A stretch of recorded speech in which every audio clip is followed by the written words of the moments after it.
ये हुआ कि आरएसएस का एक भी आदमी मुल्क की आजादी में अपनी जान नहीं गंवाया। एक भी आदमी अगर नाम है तो बता दो हमको। आरएसएस का कोई भी आदमी आरएसएस के बनने के बाद जेल को नहीं गया। अब तारीख ये बताती है कि हेगडेवर जो बानी है आरएसएस के, जो आज 100 साल बनाए, आरएसएस बनने से पहले वो कांग्रेस के मेंबर थे और हेगडेवर कांग्रेस के मेंबर होते हुए ये बात उनकी जो बायोग्राफी लिखी गई, बायोग्राफी लिखने वाले का नाम चंद्रशेखर परमानंद भिशिकर था।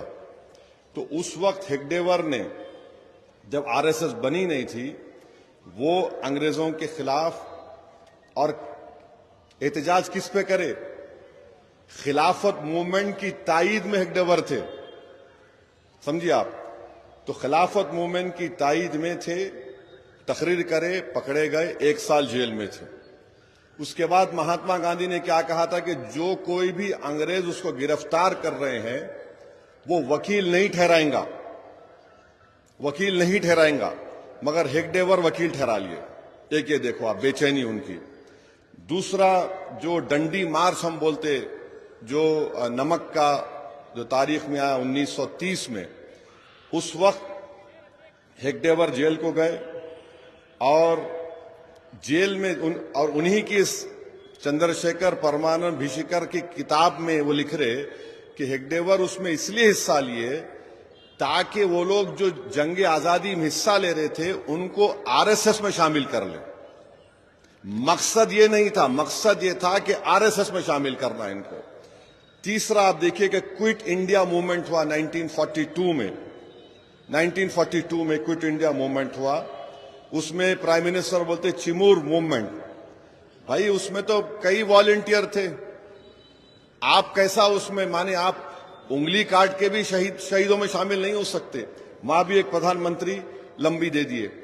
ब्रिटिश अंग्रेजों के जो आर्काइव्स है, यानी उनका जो रिकॉर्ड है, उसमें उन्होंने लिखा कि आरएसएस के वर्कर कभी हिस्सा नहीं लिए और उनसे हमको खतरा नहीं। अंग्रेज लिख रहा जो खाबिज था।